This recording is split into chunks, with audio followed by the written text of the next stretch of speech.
एक बार इंतखाबात से रोक दिया जाए तो अगले इंतखाबात में उम्मीदवार को कैसे रोका जा सकता है। इंतखाबात में हिस्सा लेने के लिए शराइत दी गई। सुप्रीम कोर्ट में नाअहली की मुद्दत से मुतालिक केस की बराह रास्त समाअत। चीफ जस्टिस ने इस्तफसार किया कि क्या 62 ट्रिब्यूनल को भी ताहयात नाअहली का इख्तियार देता है या सिर्फ ताहयात नाअहली का ये इख्तियार सुप्रीम कोर्ट के पास है। क्या सुप्रीम कोर्ट इलेक्शन मामले में अपीलेट फोरम के तौर पर काम नहीं करती? जब 62 के तहत कोई ट्रिब्यूनल नहीं करता तो सुप्रीम कोर्ट कैसे कर सकती है? आर्टिकल 62 में नाअहली की मुद्दत कहाँ है? जस्टिस मंसूर अली शाह ने रिमार्क्स दिए कि कागजात नामजदगी में गलत बयानी पर कहा जा सकता है कि आप अमीन नहीं, मगर ये तो नहीं कहा जा सकता कि आप सारी जिंदगी के लिए इंतखाबात नहीं लड़ सकते।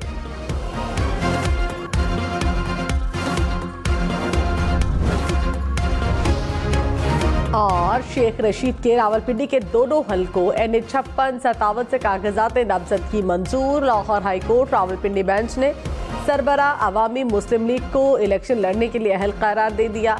NA55 से PML ज़िया के सरबरा एजाजुल हक के कागजात नामजदगी मंजूर। कराची के हलका NA236 से PTI के फिरदौस शमीम नकवी को भी इलेक्शन लड़ने का अहल करार दे दिया गया।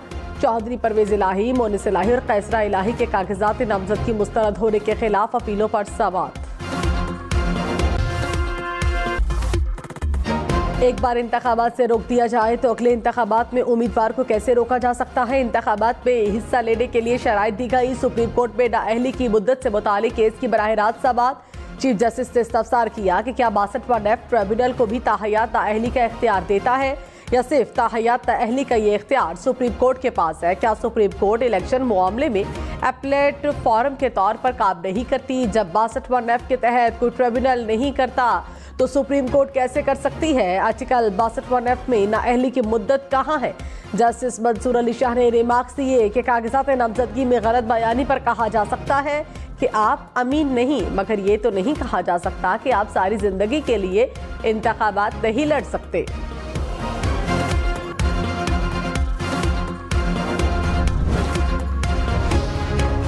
और शेख रशीद के रावलपिंडी के दोनों हलकों NH56-57 से कागजात नामजदगी मंजूर। Lahore high court Rawalpindi bench ने सरबरा अवामी मुस्लिम लीग को इलेक्शन लड़ने के लिए अहल करार दे दिया। NA55 से PML ज़िया के सरबरा एजाजुल हक के कागजात नामजदगी मंजूर। कराची के हलका NA236 से PTI के फिरदौस शमीम नकवी को भी इलेक्शन लड़ने का अहल करार दे दिया गया।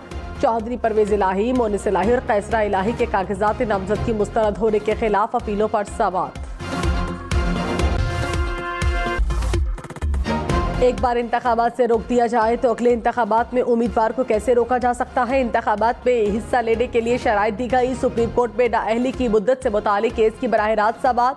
चीफ जस्टिस ने इस्तफसार किया कि क्या 62 ट्रिब्यूनल को भी ताहयात नाअहली का इख्तियार देता है या सिर्फ ताहयात नाअहली का ये इख्तियार सुप्रीम कोर्ट के पास है। क्या सुप्रीम कोर्ट इलेक्शन मामले में अपीलेट फोरम के तौर पर काम नहीं करती? जब 62 के तहत कोई ट्रिब्यूनल नहीं करता तो सुप्रीम कोर्ट कैसे कर सकती है? आर्टिकल 62 में नाअहली की मुद्दत कहाँ है? जस्टिस मंसूर अली शाह ने रिमार्क्स दिए कि कागजात नामजदगी में गलत बयानी पर कहा जा सकता है कि आप अमीन नहीं, मगर ये तो नहीं कहा जा सकता कि आप सारी जिंदगी के लिए इंतखाबात नहीं लड़ सकते।